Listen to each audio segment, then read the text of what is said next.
and good Tuesday morning. Welcome to episode 41 of the Inside Drive podcast. Excited to have a former guest, Jason Kowaleski, owner-operator of MaxFit Sports Nutrition, in the studio with us. Jason, how are you doing today? Good. How you been?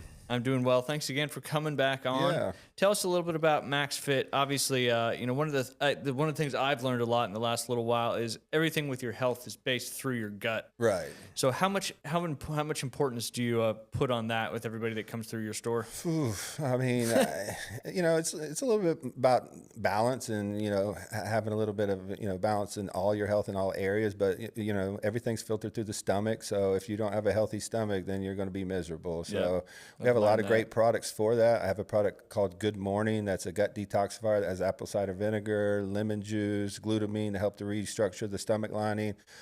We have products like fiber and stuff. So we got a lot of, I know we're more kind of, viewed as a sports nutrition athletic type place, but we have a lot of stuff for overall health that's really good from Project AD that really help with gut health. So your gut's about, I'd say 75% of your total health because everything's filtered through there food wise, and food really controls your health. So yeah, absolutely.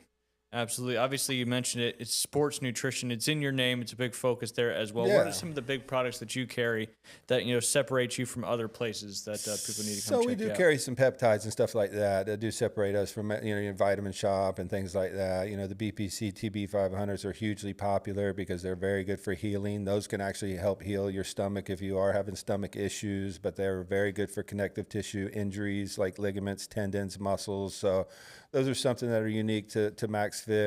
But one thing we do is we do have a free sample bar. So like our proteins, pre-workouts, amino acids, and I go out and try to find the best. I'm not forced to carry anything because I'm an independent owner. So we try to find as many good products, more natural stuff with stevia versus sucralose, things that are more, grass-fed. So our proteins are a little bit different, but we do have a free sample bar in store where you can come in, try the products before you buy them.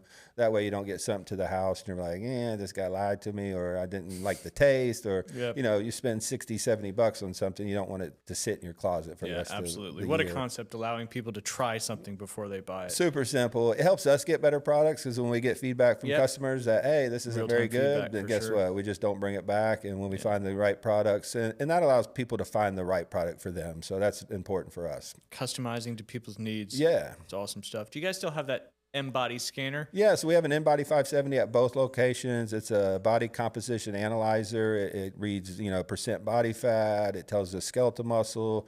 It gives us the visceral fat, which is the fat around your organs. It actually gives us a unique number called a baseline metabolic rate, which calculates how many calories you burn at rest. So now we can calculate how many calories you burn throughout the day. Then we can cater your diet. So we have certified sports nutritionists on staff that will write out diets for you specific to you, and we use the InBody for that. But when we find out that baseline metabolic rate and how many calories you burn through exercise and the rest of the day, then we know the exact calorie amount to either, if you're trying to build muscle and build some size where you need to be, or if you want to be in that calorie deficit to burn fat and lower your calories, we know where you need to be to basically burn fat but maintain muscle as well. So kind of both sides of the coin, helping people, get healthier, maybe lose a little bit of weight, but also people who are looking to gain some muscle and gain some strength. You have both sides of that covered. So. Yeah, usually mom and dad are looking to lose a couple pounds, and then juniors trying to, put on some size for football or baseball or wrestling or, girls basketball. We work with a lot of cheerleaders.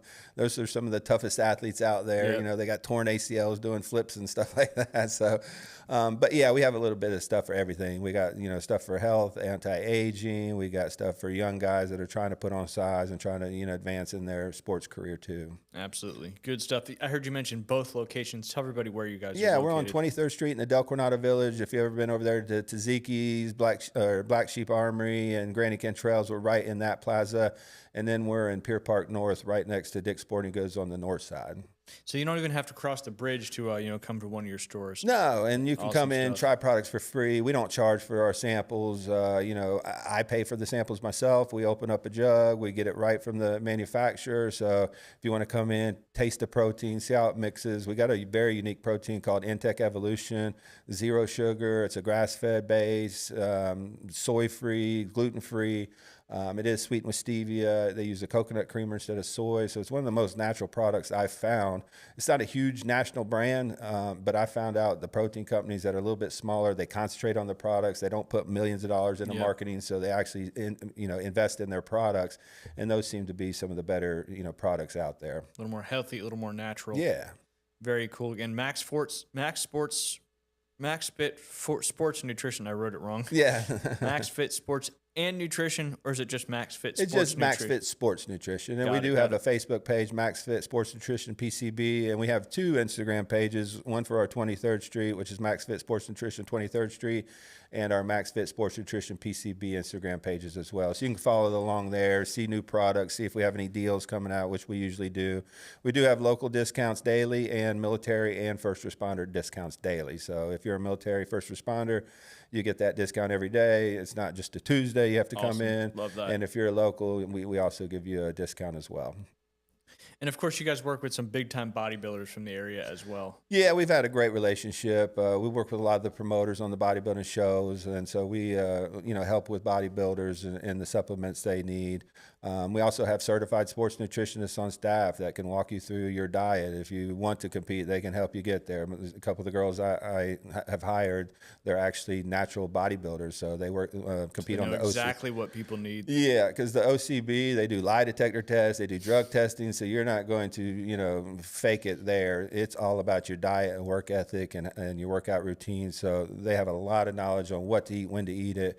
And if you're struggling with that aspect of it, they have a 4-week, 8-week, and 12-week program that they can set you up with, and they can walk you and lead you in the right direction. Awesome stuff. Go check out Max Fit Sports Nutrition, located in 23rd Street and out there in Pier Park North out on the beach. You won't go wrong. You can get healthier, you can get bigger, you can get faster, you can get stronger. Whatever you may need, they've got it for you. Want to shout out a couple of our other sponsors, Juice and Sunsets. I don't have a juice in here today. I need to go pick up some more juice.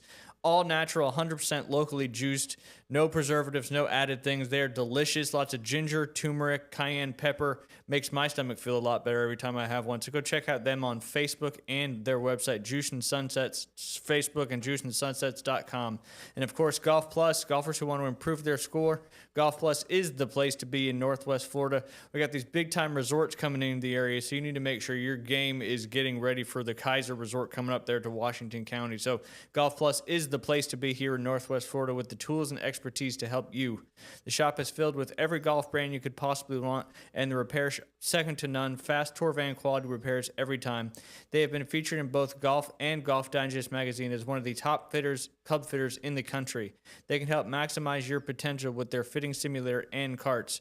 Don't have a time to play a real round of golf? Crappy weather like today and yesterday, of course. You can book a round of golf on one or two of their simulators, because now they have 2 simulators inside their facility. They're newly renovated and your go-to for club fitting, repairs, and of course golf retail as well. Lots of new product coming in. They just got back from the PGA show. Go check out Golf Plus, located in the shops at Edgewater next to Firefly, another one of our sponsors, one of the best fine dining in Northwest Florida, multiple award winner, again, located in the shops of Edgewater. You don't want to miss out on Firefly, one of the best dining experiences in Northwest Florida. We took a couple friends to there for the first time last Friday night. It's kind of, it's like going to the Masters with somebody who's never been. Right. When you go there with somebody who's never been for the first time, it's like you're reliving it for the first time again. We actually got a gift card for winning the tournament with that they put on for you from Bay Point. So Nice. me and Glenn and Coach Moon won. Of course, we had a ringer. I forget the girl's name, but she was like a state champion at Bay Kayla High. Moody? Yeah. Yep. So Manly and Moon always bring her out to play golf yeah. tournaments. So she was our secret weapon, but we got to eat at Firefly. Amazing restaurant. Sweet. Fantastic for sure. Getting back to Golf Plus, you can give them a call at 850-249-2726, or to book a fitting or simulator time to play some golf, go to golfplusretail.com. And of course, American Charlie's as well. I haven't picked our American Charlie's Athlete of the Week yet. Some of these teams enter all the stats into Max Preps. Some of them don't, so it's hard to kind of figure out who's doing really well unless I catch a random social media post. Right. That's how I found the last 2. But American Charlie's is our Athlete of the Week sponsor. They usually give us a $50 gift card to celebrate that Athlete of the Week. They're also located in the shops of Edgewater, right next to Rocket Lanes and Firefly. They have great daily specials, private rooms available for parties, 15 TVs for all your college and NFL games. Still one NFL game left out there. Just like Max Fit Sports Nutrition, they do military and first responder discounts every day. They have all your American favorites: fried chicken, pot roast specials, wings, burgers, shrimp, all those classic American dishes. Can't make it in to eat? You can now order off DoorDash. They're making Mondays great again with happy hour from 2 to 6 p.m. They just released their Early Eagle menu, 4 to 6 p.m. daily. You can visit them on Facebook. Just search up American Charlie's Grill and Tavern, or head over to their website at americancharlies.com.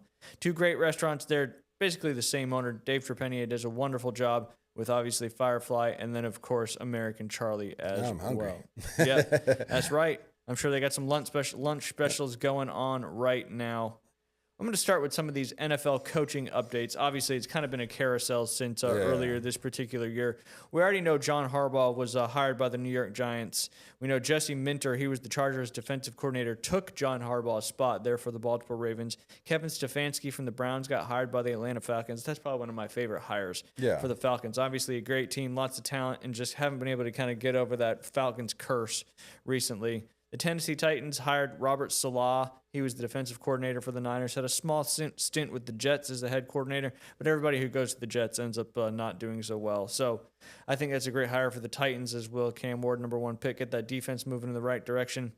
Jeff Hafley, he was hired by the Miami Dolphins to replace Mike McDaniel, who's now the Los Angeles Chargers offensive coordinator. Jeff Hafley was the Packers defensive coordinator. And then the most recent one, which we were talking about a little bit, Mike McCarthy was hired by the Pittsburgh Steelers after Mike Tomlin had stepped down from his position. Tomlin is still technically on a one more year contract with the Pittsburgh Steelers, so he'd have to get traded if he were to go to another team right now. What do you think about the Steelers hiring Mike McCarthy? I think it was a safe pick. I think you know how many games you're going to win there, but I don't really think it moves the needle for me. I don't think it was a total upgrade over Tomlin. Yeah, I agree. And I thought they were going to bring in somebody new, maybe innovative on offense. Steelers are always going to have a good defense. That's a blue collar, hard nosed town. I mean, they've always had great defenses. I thought they needed to go a little younger, maybe a little bit more innovative on offense, but McCarthy's won everywhere he's gone. I mean, he's going to win 10 games a year, probably do the same thing Tomlin did. I just thought they had an opportunity to maybe kind of switch it up a little bit.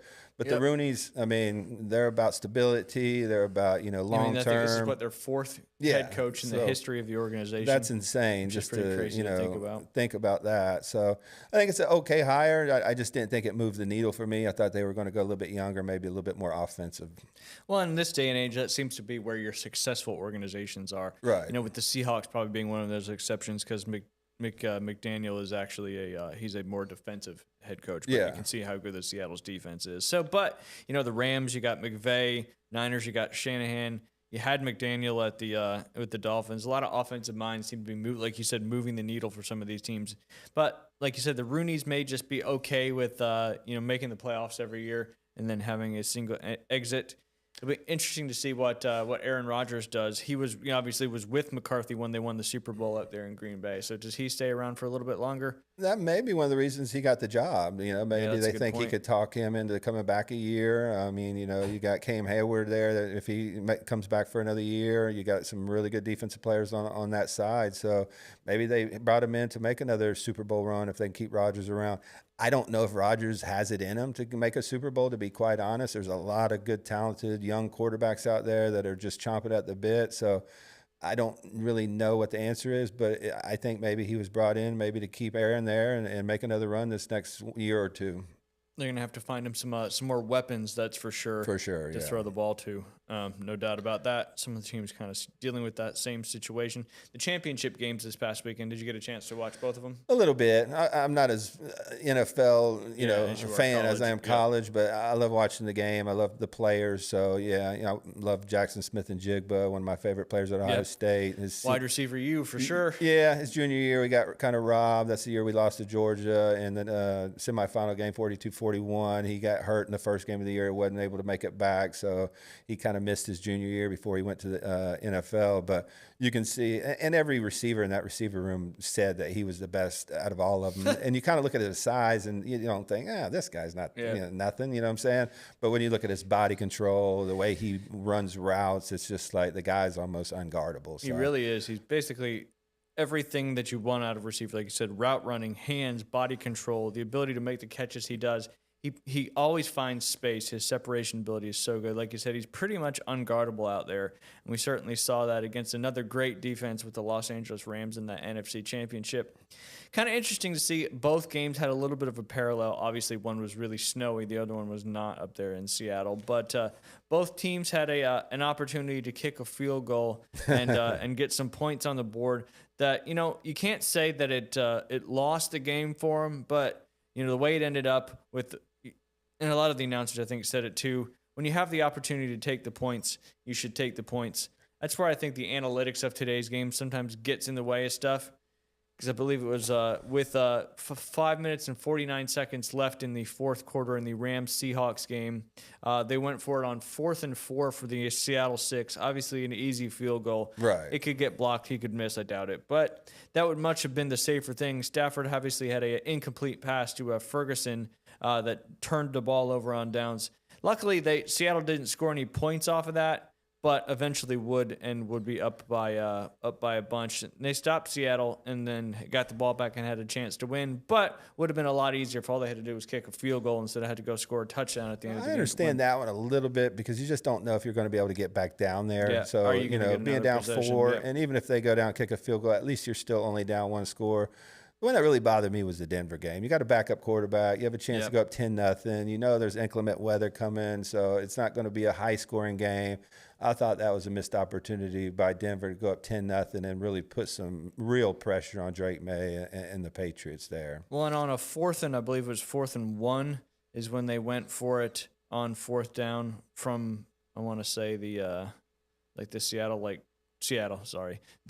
Patriots 24, something along those lines. Like you said, backup quarterback in the game. Bo Nix is in there. He can do a little bit more with his legs. And they call a rollout and try to pass it there to, I believe it was their running back. Yeah. Falls incomplete, turns the ball over. They're only up 7-0. And I believe that was before the weather turned absolutely crazy too. Right.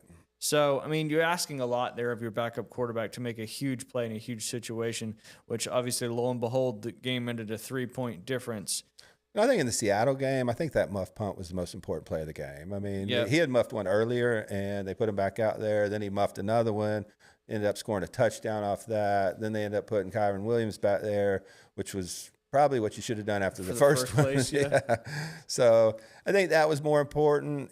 I do hate the analytic side of the game nowadays. I think taking the points, especially in playoff games when the pressure's on and points that are premium, I think you need to do that. I think punting the ball isn't the worst thing in the world, and letting your defense and play some field position, especially in a game like the Denver game. Yep. Not that they did anything wrong after that, but the analytics drives me crazy. Watching Lane Kiffin and some of his decisions in college, and some of these guys that just go for it on every 4th down, just especially when they put their defenses in bad positions. I mean, I kind of grew up old school watching the Nick Sabans in field position, Jim Tressels.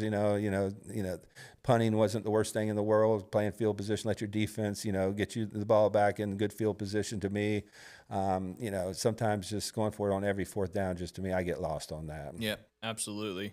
And you kind of saw it a little bit more, like you said, like even Georgia in that playoff game. Oof. I think Kirby went for it inside his own 40-yard line.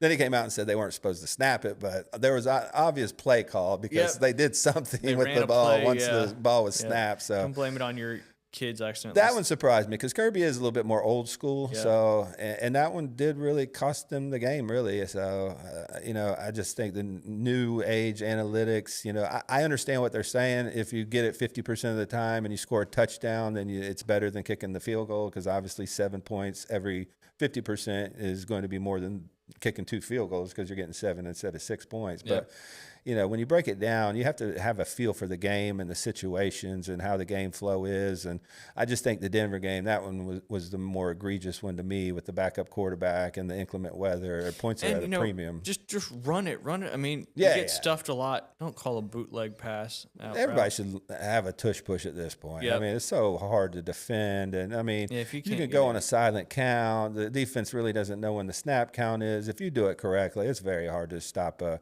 quarterback sneak of that type of play with less than a yard or a yard to go. For sure. The early line is the Seahawks -4.5. You think it's the Seahawks to lose in this Super Bowl coming up? I do. I think they got a little bit more ways to win. I think New England's been a little lucky in their path. I love C.J. Stroud. Obviously, he's a high state guy, but he really crapped the bed in that game and gave the ball away. Just threw it up like a stick of dynamite and just cost him a couple scores in that game. And then you follow up with Nix getting hurt. I think if Nix plays in that game, I think Denver wins safely because their touchdown comes off of just a bad backup quarterback decision of trying to throw the ball out. It went backwards. That ended up giving New England the touchdown. But, it all depends on Sam Darnold. We've seen really good Sam Darnold, and we've seen really bad Sam Darnold. Yep. So depending on which guy you get, and he's got some more weapons at his disposal. And nobody thought, when they got rid of DK Metcalf and drafted this young kid from Ohio State, that they would be as explosive as they are. But the offense is rolling. I mean, I think he played Stafford in that game, and coming off the playoff appearances from last year when he really didn't look good at all, was very surprising. So to me, it depends on Sam Darnold and how good he plays in that game. Yep. And Kenneth Walker, and I know Charbonnet got hurt. If Charbonnet wouldn't have got hurt, obviously that'd be an even bigger 1-2 punch. But Kenneth Walker's just such a good running back. Yeah. Pound for pound, I think Seattle has the better team, and I give the defensive edge to Seattle as well. And in my opinion anyway, I don't think Drake May has faced a defense like Seattle is going to be giving him coming up in this Super Bowl. And this is a big moment for him too. So you got to expect he's going to make some mistakes. He made some mistakes in that Houston game that really could have cost him, but I guess made more. Yeah, so. C.J. Stroud said, "Hold my beer," and let me give him a couple more back. 5 turnovers. I don't see how you can overcome that, but I really just believe it. Who handles that pressure? Who can be able to make the plays? I don't think either one of them has to go out there and be a Lamar Jackson dominant player. They just need to distribute the ball, limit turnovers, and just play pretty conservative without making the big mistake. Yep, absolutely. I mean, they got a good run game too. You've got Travion Henderson, the Ohio State rookie, who's really come on this season. And of course, they had the other running back, I can't remember his name right now, who's been pretty good for the last couple of years. Yeah, and he got a majority of the carries. I was surprised that Henderson didn't get more run in that Denver game. Maybe he was a little hurt. Maybe they didn't trust him in the snow to secure the football. Yeah. He is a rookie, so he's had a lot of run in the last year, going to the championship game last year for Ohio State, and now playing in the playoffs now. So maybe they're just leaning on the guy that has a little bit more experience. Kind of pivoting back to your world, the college football world. Obviously, kind of a big story coming out of college football. Duke sues Darian Mensah over quarterback's ability to enter the transfer portal while under contract. Duke University sued quarterback Darian Mensah on Tuesday. This was last Tuesday, days after he requested and publicly announced his intention to enter the transfer portal. In the complaint filed by the Superior Court in Durham County, North Carolina, Duke claims that it had a multi-year contract with Mensah that ends December 31st, 2026, and it includes exclusive rights to Mensah's name, image, and likeness with respect to higher education and football. Do you think with these, and I think there was another situation somewhere else in the country as well, where this kind of came out, do you think stuff like this may for lack of a better term, slow down the craziness of the transfer portal? It doesn't seem like it because nobody's enforcing the rules. We saw the Dabo Swinney, Pete Golding little interaction where they were contacting a guy that already signed with Clemson, was in class, and they were contacting him, showing him how much money he can make. The main thing on a lot of these contracts are there are buyouts. Yep. So I think Mensah this morning just settled with Duke. So Duke, they're either going to pay his buyout and give him a couple $1 million to Duke, but he's free to go wherever he wants. He's free to go to Miami, which is obviously the place that he's rumored to be headed to. I hate this. I mean, I really do. If you sign with a team, it's different if you're a free agent and you're in the portal. I don't necessarily like that every year because it's free agency every year with no restriction, but that makes sense because that's within the rules. But this is 100% tampering, and the NCAA has rules against this. They're just not enforcing it, and I don't understand why. And I think these collectives are getting a little smarter in the language in their contracts, but as you can see, they really don't mean anything either. Because at the end of the day, the kid's still leaving. He's just paying the school. Yeah, he signed for this year to play football for a certain amount of money with Duke. Miami needs a quarterback all of a sudden, so they get some back channel and have his agent talk to his agent, and now they're got him to opt out, which is crazy to me because you're already signed, and now Duke sues him. He probably paid a couple million in a buyout. I'm sure Miami paid that. Yep. And now he's going to end up in Miami. So I mean, really, what are we doing here? This is crazy to me. Yeah, it's almost becoming more crazy. Trying to enforce the rules is not even a possibility. It I never seems. thought I'd say this. I actually feel a little bad for the NCAA because they have no power. Yeah. They have absolutely even if they want to do the right thing, I'm not saying they would because they've done nothing in the last 25 years. They have no power because once something like this happens, somebody's going to take them to federal court. Yep, It'll it's get already wrapped done. up. They'll Yep. get an injunction. Like if it's an Alabama player, they'll get a judge in Birmingham to rule in their favor. And until the federal court rules on it, and they've ruled against the NCAA almost every single time. So there's really no way to police the game right now. So I don't know what the answer is. Greg Sankey came out maybe like a month ago and said maybe we need to break away from the NCAA and internally have our own, enforcement, whatever body, which makes sense. But the Big Ten and the SEC are going to have to agree on that because they're the rulers of college football right now. And the problem is there's so many hands in the cookie jar with TV execs and presidents money and above and athletic beyond all the money that's directors being and thrown coaches and all this agents that aren't even registered with actual agencies. There's just so much behind the scenes stuff going on. I just don't know how they can put that toothpaste back in the tube and get some structure out of this. It's just insane to me. It's going to be tough. Yeah. And I think they're ruining college football for a lot of fans. For the hardcore fans, they hate it. For your casual NFL fans, they probably like it because it looks a lot like the NFL does outside of the contracts. Yep, outside of the contracts and players just being able to jump around whenever they want. Right. Certainly a wild thing. One thing, talking about these NIL and some of these schools, like the SEC schools, some of these Texas schools just have tens of millions of dollars that are being thrown around. Ohio State seems like this, and our good friend Jim Brandt shared this article with us yesterday. It seems like Ohio State's playing a little bit of chess while some of the other schools may be playing checkers. Ryan Day just pulled off the greatest NIL deal ever. Arthur Smith, who is named Ohio State's offensive coordinator for the 2026 season, former Atlanta Falcons head coach, is the son of Frederick W. Smith, the founder of the major shipping company FedEx. Frederick W. Smith was a prominent business exec who established the company in 1973 and notably passed away last year, June 2025. So do you think they'll start getting some of that FedEx money flowing in through Ohio State with the new coaching offensive coordinator there? I know fans out there are saying, yeah, that's why they hired him. But, let's be honest. They wouldn't hire an offensive coordinator that wasn't qualified for one. Yeah. This is big-time college football. And I don't know if a coach would come on board just so he can spend his own money to buy players. That doesn't make any sense to me. Can it hurt? No. If we have a player that, needs an NIL deal, would FedEx step up and maybe give him some money? That could be a possibility. But I think that angle's a little overblown just because it doesn't make a whole lot of sense for this guy to come on, be an offensive coordinator, and then have to go out and buy the players himself and come out of pocket for it. He's on the staff of the team. Yeah. And you're not getting a return on your investment with NIL deals. Most of these guys are super fans they're either tax write-offs or they have so much disposable income they just want to see their team win a national championship. But I don't think this is sustainable. Like Mark Cuban just helped Indiana win a national championship. Yep. How many national championships do you want to see before you say, I'm tired of flushing my money down the toilet? Yep. I mean, I don't think this is something 10 years down the road. You're going to see Mark. One or two and done. Yeah. I got my national championship. I saw Indiana have one of the best years in college football history. Peace out. Yep. I think he gave him some cash again this year, but yeah. Like you said, it's not going to be sustainable long term to spend, because I don't even know what the numbers are, but I'm sure it's astronomical. If it's a tax write-off, I think it can be sustained, obviously, because they can write it off. Yeah. But if it's not, and I really haven't clarified that, to be honest, then I just don't see this being able to last long term. You think somebody would stop that from being a tax write-off? Well, NIL is actually not NIL. It's pay for play. Yeah. And that's not what we're supposed to be doing with it. But we'll see if anything gets done about that, too.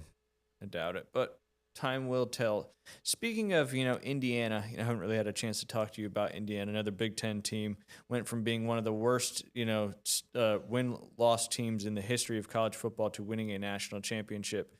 On the last 20 national champions, based on average national ranking from 19 separate statistics, Indiana was a 15.1 out of all of them and leads, the last 20 years worth of statistical best team out there. What do you think about that? You think, top to bottom, Indiana, one of the best national championship teams in a long time? I'll give you the next ones after them. 2008 Florida was an 18.3. Alabama from 2012 was 18.9. Ohio State from 2014 was 21.8, and then Bama from 2011 was 22.5. And again, that's the rankings of 19 different statistical categories kind of lumped into one to give you that average.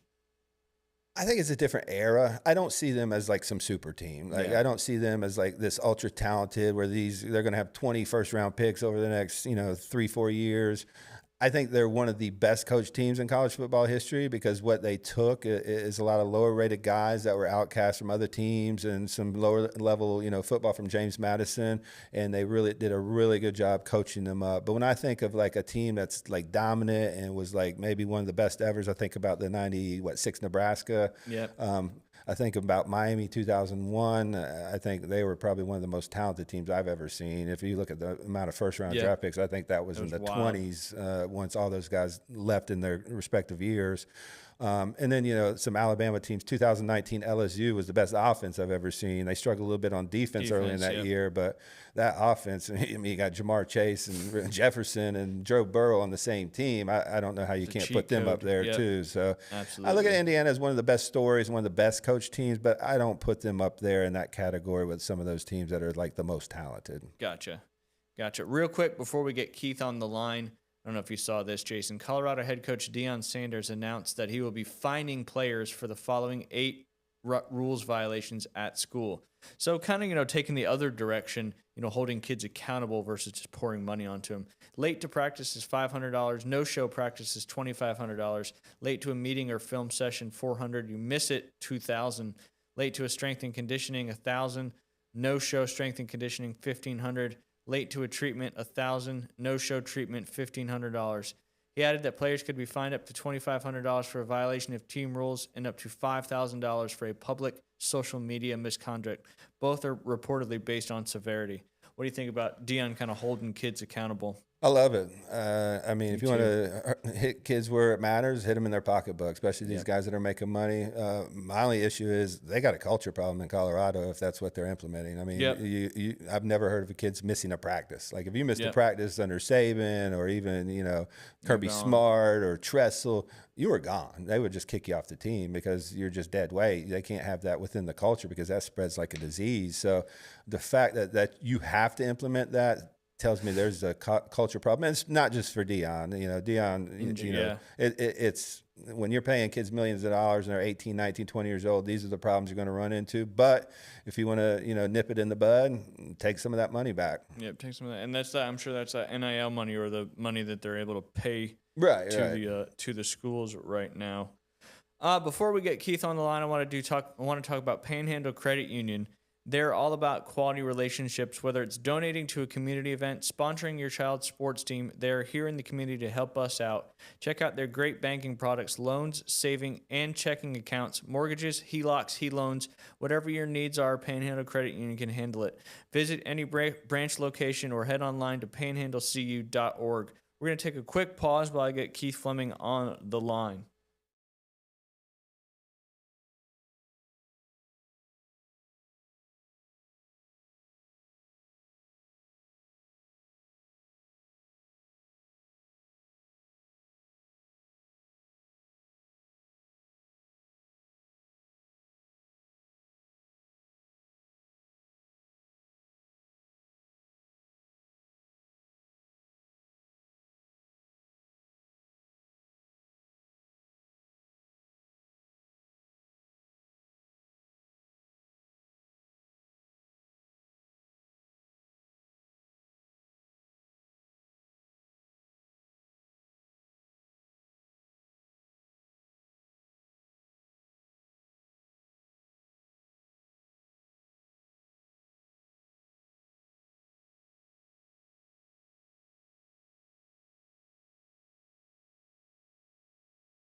And welcome back. Haven't been able to get Keith on the line yet, but we're going to talk a little bit about college hoops, and he's going to give us a call as soon as he is ready. Nebraska is kind of the Indian. There he is right there. We'll jump on the line real fast. Hey, Keith. Hey, buddy. How are you? Oh, not too bad. Good. We're about to talk about Nebraska, so you saved everybody from us talking about Nebraska men's basketball. Still going to try. They are now the Indiana of college basketball, but not being so terrible. Now they're all of a sudden just absolutely dominating. They're 20-0, the best Big Ten start since 2011. They're number 5 in the new AP poll, the highest ranking ever for the school. And Coach Holberg is doing it without a single pick in their latest Bleacher Report mock draft to go to the NBA. So it's very similar to the Indiana story of college football. But we want to talk about something a little more off the normal football world, because here we are at the end of the NFL season with the Super Bowl coming up in 2 weeks, and jumping into a little bit of the golf world, where the same song and dance seems to be happening as we speak. Are you talking about my man Scotty Scheffler? Yes, death taxes and playing Scotty Scheffler in DK cash games. Well, and also I guess betting him at like minus 225 is the way to go now. It's absurd. If you've been living under a rock, Scheffler just picked up his 20th win. If you look over his last 17 starts, he has 7 wins, 13 top 4 finishes. His worst finish is 8th. That's right, 8th over his last 17. He won 2 majors in that span. In those 17 events, he's played 68 rounds. 53 of them have been in the 60s. That's 53 of 68. And 66 of 68 rounds were even or better. He shot 2 rounds over par in that incredible stretch. And like, how much I'm a Tiger mark, man. You know that. Like, Tiger is my guy. I hate comparing people to Tiger because it's not fair. But I think we can start having real conversations. For starters, he's won the last 10 events. He's entered the final round within 1 shot. We know how Tiger is historically, like, basically, if he had the lead going in to Sunday, it was over. You could stick a fork in everybody. Also the wide lead that he has, whatever metric you want to look at. You look at the last 9 months, he's 1.6 strokes gained better per tournament than any other player in the world. Tommy Fleetwood is second at 2.1. Scheffler is 3.7. He's gained 3.7 strokes. And for those that don't know a whole lot about golf, what he's doing right now is just absolutely insane. Can I ask him, what separates him? Because it seems like every golfer is better than when Tiger was around. Tiger was such a dominant physical athlete. What separates his game from the rest of the field? Because he's so dominant. It's insane. He's a robot. Yeah. I mean, that's honestly what it is so Tiger repeatable. Dominated from being able to do the improbable. He always, he was mentally tougher than guys. He always Ryan. It's almost like he could will the ball into the hole. And he had that mental ability that ahead. when he was near the top of the leaderboard on a Sunday, didn't matter if you had a 5-stroke lead or a 3-stroke lead, you knew he was going to catch you and beat you. So I think Tiger was so mental, and Keith will probably get into more data-driven topics about why he's so good, but he's just so accurate. His ball striking, how close he hits it to the hole on every green is just something we've never really seen to the level he's doing it at. Wow. Well, and he's starting to putt, which is the real scary thing for the rest of the tour, because Tiger's Achilles heel was he drove the ball very sporadically. Even at the height of his power, he would spray it all over the place. And that was kind of the deal. If Tiger was hitting fairways, you just go ahead, it was over. Because from that point in, his irons were better than anybody else. His, around the greens, his wedge play, he was, I think, the best putter in the world for a majority of his career. And, I mean, what was it, the Open at Hoylake? He never hit driver. Yep. Like the entire week. He dusted the field, not bringing out his driver once. He just made the plan, I'll lay back to 200 yards. I'm better from 200 yards than these guys are from 100 and 150 yards Which is an insane and he won the event thing. that way. Yep. Scheffler just never misses shots. I mean, he's so accurate off the tee, and he hits it plenty far. Like, no, he doesn't have Rory McIlroy distance or Bryson DeChambeau, but he hits it plenty far. And then the real similarity, in my opinion, with him and Tiger is just how much better he is from, like, say, 175 yards and further out into the greens than everybody else. It's not even close. Like, they're going to put on clinics. And I think the harder and longer a golf course plays, which is it what actually golf courses favors have him. been becoming the last several years because of Tiger. They've all gotten longer. The greens have gotten smaller. Especially in the majors. Yeah, especially in the majors. And like Keith just said, that plays right into Scotty's game so well because from 175, I wonder what his distance is compared to everybody else. So are we going to see an overcorrection where they start shortening courses so other guys can maybe catch up? You never know. I mean, I would be surprised if. But he's so good with his wedges. He's also Right. the best wedge It's player just so in the good world. on So, every like, it's statistical pick your category poison. in golf. Right. Yep. When he It's really for him, it's the flat stick, Ryan, Yep, because and we we've saw talked 2 about years that. ago Yep. when I actually think he hit the ball better, and the statistics back this up, 2 years ago in 2024, where he won, I believe, is either 1 or 2 times, but he couldn't putt. He was like 134th or whatever in the world in putting. And then last year, that flipped to where he's now a top 20 putter. And so that's kind of the way it is with Scotty compared to Tiger. With Tiger, it's Wasn't can't it get the ball in Rory the or somebody fairway, like it's that so it's that over. gave With him a different Scheffler, if putter? he's holding putts, it's over. Like, you can just go ahead and, pack it up then. Keith, wasn't it like Rory or somebody like that that gave him a different putter, and all of a Yeah. sudden he started putting a lot better? But Rory's still It's regretting the that. same was gonna putter say. that Rory used. He said, "Hey, have you tried this mallet putter?" And in the 2 seasons since, he went from 130th in putting to 60th, all the way to last year. He was in the top 20. And if you again just want to see the disparity between Scheffler and everybody else, you look at official world golf rankings. Scotty Scheffler is first, Rory is second. There is a greater divide in the official world golf ranking points between Scheffler and Rory, who are first and second, than Rory and the 677th player in the world. Wow. And that is, to me, the easiest way to pure describe. dominance, That's how yep. much better he is than everybody else at this game right this moment. It's incredible. It's going to be interesting to see how the odds shape out for all the majors this year. I saw another stat, Keith, that he has 16 consecutive top 10 finishes. It's the most on tour since 1983, and he has more now than like Tiger and some of the other big time guys that were so consistent. But I mean, to Top 8 finishes, Ryan. Like, that's everybody says top 10 because it sounds better. He hasn't finished those outside top of eight, 8 in top 17 8 sounds a lot better, events. in my opinion. That's just. I don't know if people realize what, if you're a golf fan and you're watching Scotty Scheffler play, what we're witnessing right now is probably something, we always thought we'd never witness what Tiger did ever again. But I think, like you said, we're getting as close as we possibly ever would to somebody playing as dominant as Tiger Woods used to. Scotty Scheffler may be the new standard for future golf. And speaking about the new standard for future golf, just want to talk real quick about 18-year-old Blades Brown, who we've talked about in years prior. Notably shot a 60 in round 2 and set the course record out there in the American Express this past weekend. Wow. Pretty crazy stuff. He just graduated high school. He did not play in college, which is just something you don't see very often anymore in golf.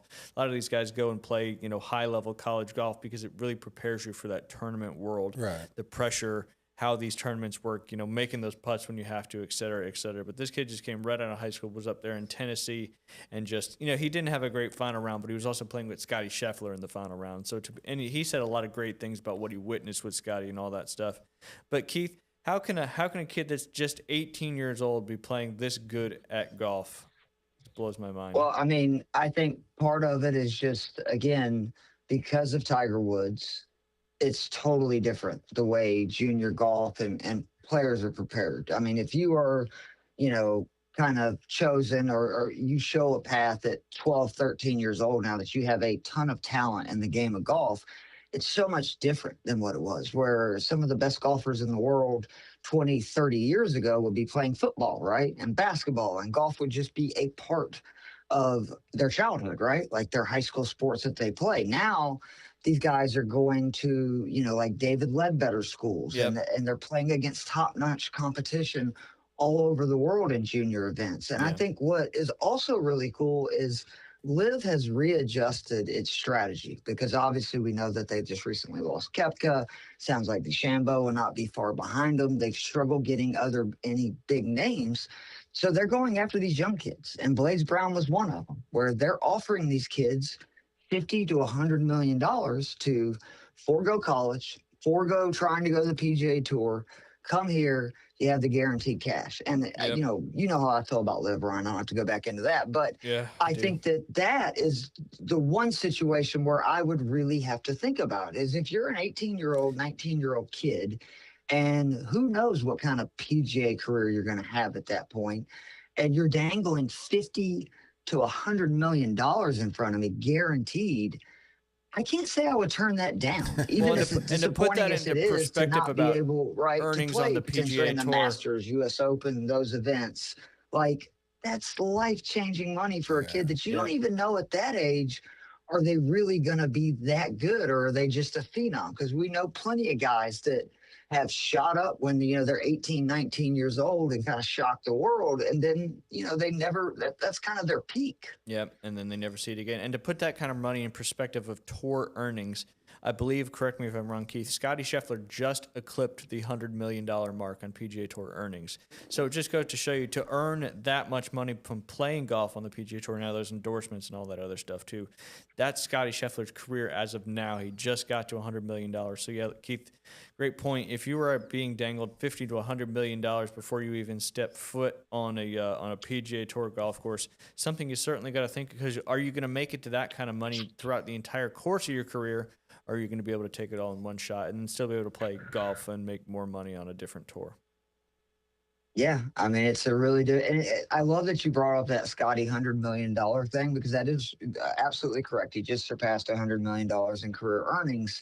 Tiger Woods is the all-time PGA career money winner with 120 million. Yeah. Rory 107 million, and Scotty, again, who is going to be in his 20s until this summer, with 100 million. So it shows how much, similar to baseball and other sports where we've seen, the career earnings of Joe Montana, right, compared to the career earnings of a Tom Brady or even a Patrick Mahomes now. Yep. Same thing in golf, that, Jack Nicklaus isn't even on that top, I believe, 10 anymore PGA career earnings. And this is a guy that, most people consider the greatest of all time.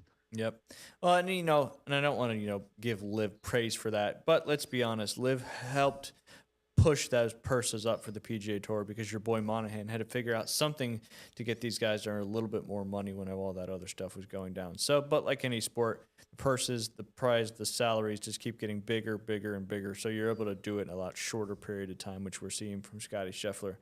Pretty crazy stuff from Scotty and everything going on with the PGA Tour right now. Do you think Bryson do you think he'll make the move back to the PGA Tour, or do you think Liv will cave and pay him is what he's asking? Because I feel like he's trying to leverage, this whole situation to make a absolutely insane amount of money. What did he ask for? $500 million over 4 years to stay on Liv? Wow. It was, I believe the number was 350 million for 3 years, or $500 million for 4. That's some crazy money. That's got to be the highest paid athlete. And I think I think I read it last week. It had compared him to, more money than, Messi, more money than like the top 10 tennis earners in all time, and all these other crazy more than Shohei. that's what I was thinking, Yep. Shohei, because more to me than that was the Shohei. biggest. He would contract. become the Kirk Cousins of the professional PGA golf, Tour, yeah. because Kirk Cousins has gotten more money. Darrell Revis was another guy that just absolutely maxed out their earnings by, kind of constantly betting on themselves, Yeah. doing a lot shorter term contracts, but higher figures. And I mean, look, if Bryson, because he's going to be able to play in the majors for the next 4 years, no matter what, right? Yeah. So if Yeah. he's able to get that, I'd have to tip my cap to him. Yeah. It's like, oh, you got $500 million. You're gonna still get to play in the majors. And probably still end up coming back to the PGA Tour Yeah. at some point in the future. Like, Talk about the all-time he is play. playing chess. We're playing checkers. Yep, So 1,000%. Real quick, Keith, you want to dive into the tournament coming up this week, the Farmers Insurance? Is it still called the Farmers Insurance? I never know. it nowadays. is still. Okay. Yep, it still is. Have you played Torrey? I have never played Torrey. I've actually never been to San Diego.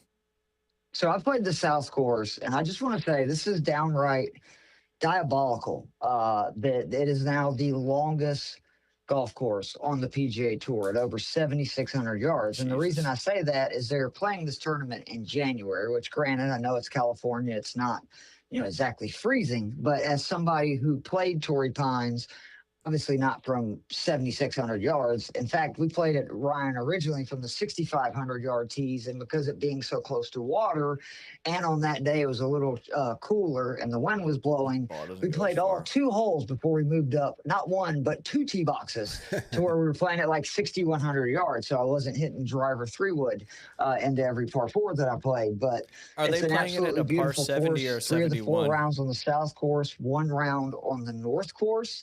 Torrey Pines South is obviously famous for the Yep. Tiger Woods 2008 one-leg victory. Poor Rocco.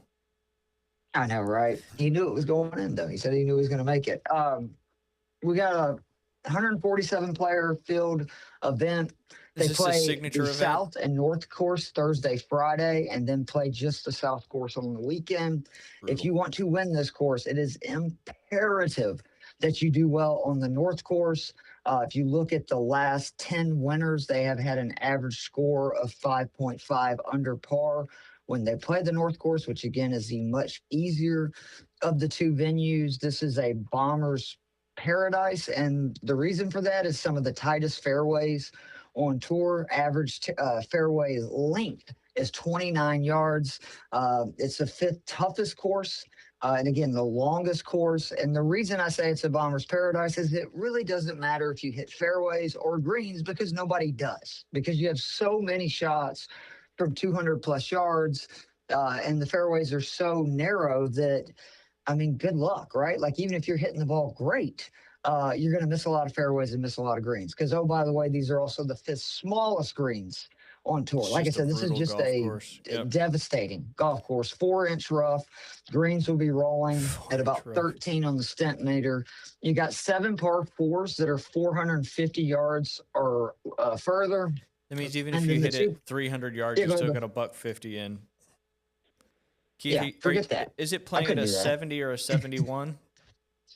It is playing SA par 71. Huh. No, excuse me, par 70. I'm sorry, par 70, because it's only 2 Jeez. par 5s on the south course. That makes that 7,600 yards feel like 8,000 yards. Yeah, they say it's by far the longest course on tour. And by the way, the par 3s are not that easy either. They have a bogey or worse rate of 19.5%. And literally, the par 5s are the only. And I'm sorry, Ryan, it is a par 72. I keep getting it confused because I'm looking at the north and south course. The south course is playing as a par Okay, 72. good. The only holes playing under par for the week are the 4 par 5s. That's it. And 2 of them are 615 yards or further. So, I mean, this course is just an absolute monster. The North course, though, their par 5s much easier. They have an eagle rate of 3.1%. That's one of the highest on tour, and it is the 13th shortest course on tour. It is over 500 yards shorter than the South course. So if you think about that, that is literally 5 football fields shorter in length. But you're going to, again, look for guys that bomb it off the tee. It's so imperative this week that you have guys that are very good scrambling around the greens, bogey avoidance. Winning score is hardly ever more than 11, 12, 13 under. Last year, Harris English won it at 8 under. And I'm Which is excited, still though. This is impressive. Brooks Koepka's first event since coming back. That is why the field is a little bit larger than normal. That was part of the PGA Tour's deal, is when they have Koepka in an event, they actually add an extra 2 spots. So not only is he not taking a spot from somebody that would be there, they're adding an extra one on top of that. And the stats I really leaned into were, you want guys that are very good long iron players, approach from 175 plus, and then really strokes gained around the green, bogey avoidance. And I do think the driver distance matters. Like, if you just look at the guys that have won, it's typically guys that bomb it, or you have people like Harris English who just, putted the eyes out, honestly, last year. Keith, is this considered a signature event? Ooh, that's a good question. I don't believe so. I don't think it is either, and I couldn't remember. It kind of feels like it, but the field being 147 kind of lends me to say it's not. Right. So, but certainly a beast. Keith, just real quick, who were the 6 first look guys you were going with? If people want more information, they can slide over to your article there on fantasy6pack.net. Sure. Bombers Paradise, where you got to be able to get it up and down. Jake Knapp is always the first name that I'm going to think of. You know that. He's had a good history here. He finished 32nd last year, third the year before. He played really well at the Sony, which was the first event of the year. He finished 11th. Last year, he was 16th in driving distance, but top 15 in strokes gained putting. First in putting inside 10 feet, which that is the key to these Poa annua greens. It's the hardest golf course on the planet, at least for that the PGA Tour plays, and making putts inside 15 feet and inside 5 feet. So it is huge to have somebody that can do that. He was 35th in bogey avoidance, also top 40 in scrambling.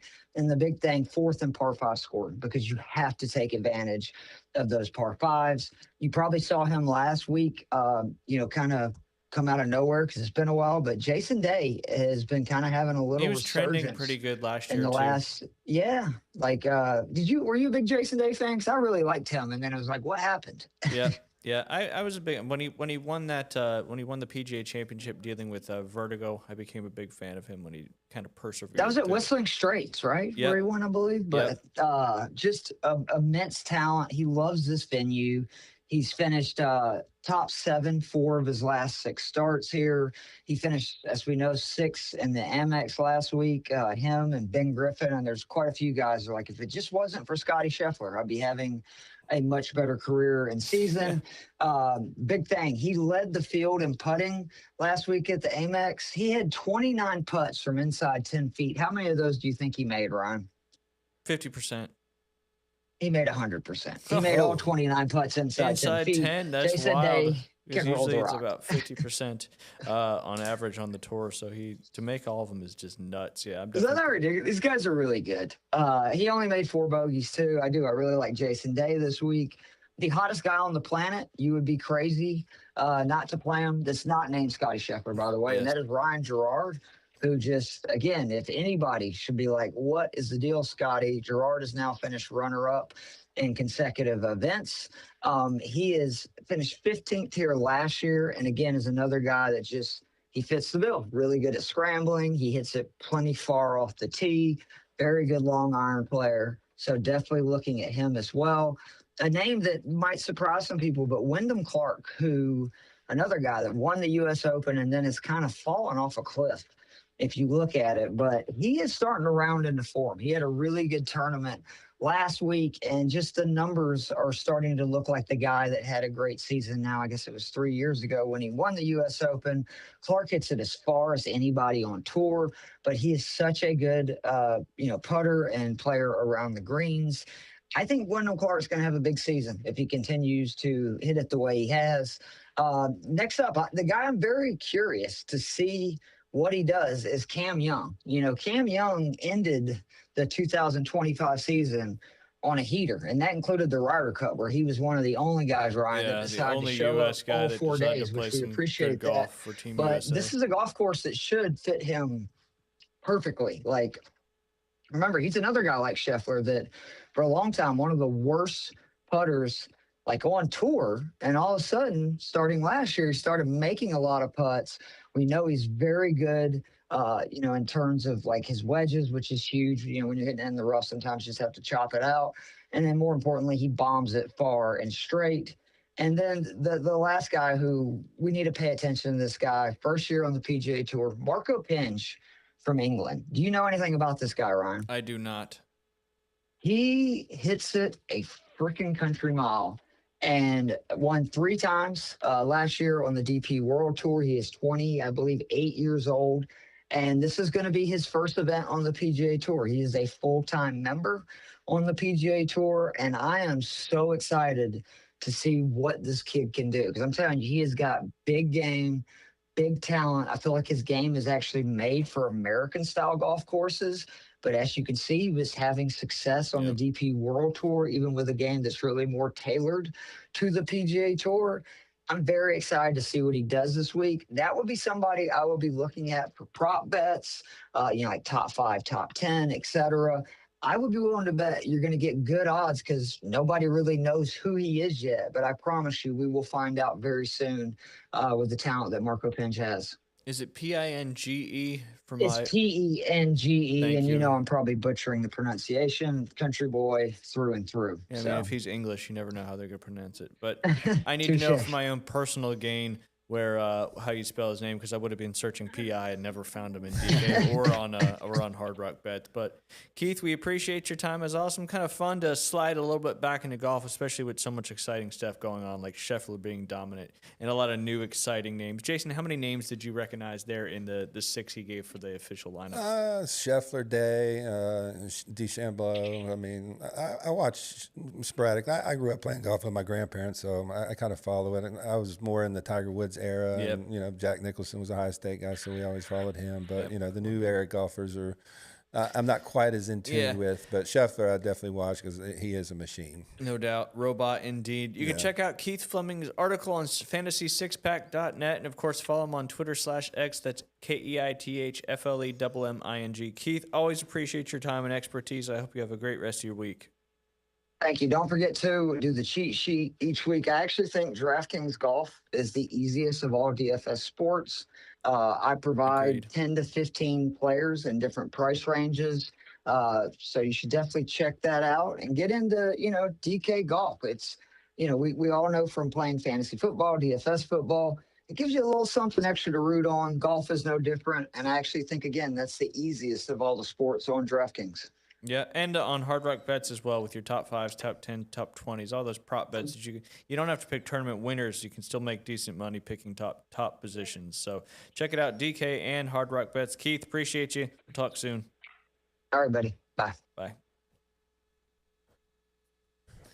Yeah, I need to start getting back into the golf world because betting football is a lot harder to me than betting golf simply because you can really get better odds and better edges because you can stack stuff too with like a win, a top 5, top 10 and all that good stuff. And there's just so many.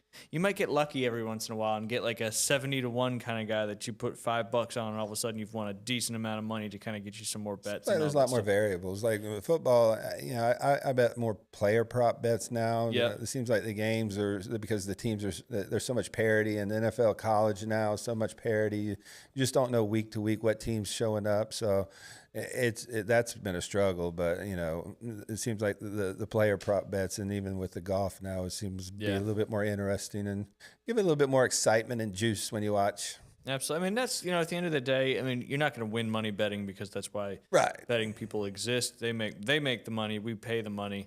But like you said, it makes watching the sport, consuming whatever you're doing a little bit more exciting because you've got a little extra reason to root. Right. And I bet like $5-10. Yeah, I'm not betting $100 or $200 every, day or every game either. So yeah, unless it's on Scotty Scheffler to top 10 finish, then you got to. But it's probably going to be like $1,000 to win like 100. Right. So no guarantees, that's for sure. Real quick on some of the soccer district tournament updates. I know we got some games tonight in the area. The boys 4A District 1, that included Bay. I think they won their quarterfinal. They played Wakulla in the semifinal match, but they lost to Wakulla 5-0. But they lost to the eventual district champion in Wakulla as they played Fort Walton Beach in the final, as Fort Walton Beach beat West Florida 5-0. Wakulla beat Fort Walton Beach just 1-0, and they advance. They won their district championship, so that'll get them a guaranteed spot there in the regional tournaments as well. Over there on the 5A Girls 2 district, that includes Arnold and Mosley. As we had already mentioned, Arnold had lost to Lincoln in the first round of the quarterfinals. That Lincoln went on to play Childs. Childs beat them 2-0. Mosley went on to play Leon, as Leon and Mosley both had a bye into the semifinals. Mosley ended up beating Leon 6-1. They will play Childs this evening in the championship. Let's go Z, Cheney, and all the other former University Academy 8th graders from last year's championship season. They're doing some great stuff. It's freshmen for the Mosley girls soccer team. But good luck in the district championship tonight to the Mosley Lady Dolphins as they will take on Childs. That is at Childs. Again, that'll be at 7 p.m. I think I've covered all the teams that are still, I still got a couple more. On the 3A District 2 boys soccer tournament, North Bay Haven was the number 1 seed. They had the bye into the semifinal. They played Gaston County, and they mercy ruled them 8-0 to move on to the district championship. On the other side of the bracket, it was Florida State University High School and Swanee. Florida State University High School won that one 4-3. That'll also be tonight. That'll be over there at, actually, this is going to be at Publix Sports Park. The number 1 North Bay Haven Buccaneers will take on Florida State University High School. Nice and warm out there tonight. Yeah, nice. All these games were at 7. They've moved them up to 6. So that game sense. is at 6 over there at Publix Sports Park. And Arnold boys still rolling? Yep, Arnold boys are in the district championship. They also mercy ruled their semifinal opponent, Leon, 8-0. Lincoln beat Childs 2-1. Arnold hosts Lincoln tonight at Gavlax Stadium. That game again was originally at 7 p.m.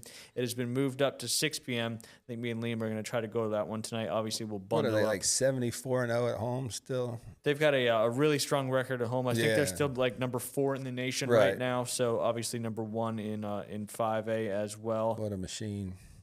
The Jonah Hammond powerhouse over there. The Scotty Scheffler of high school. There you go. The Scotty Scheffler of high school boys soccer. Yeah. And then we've still got some basketball stuff rolling as well. I'll pull up those games real quick. The district tournaments have not started yet. I believe most teams have one more game this week finishing up.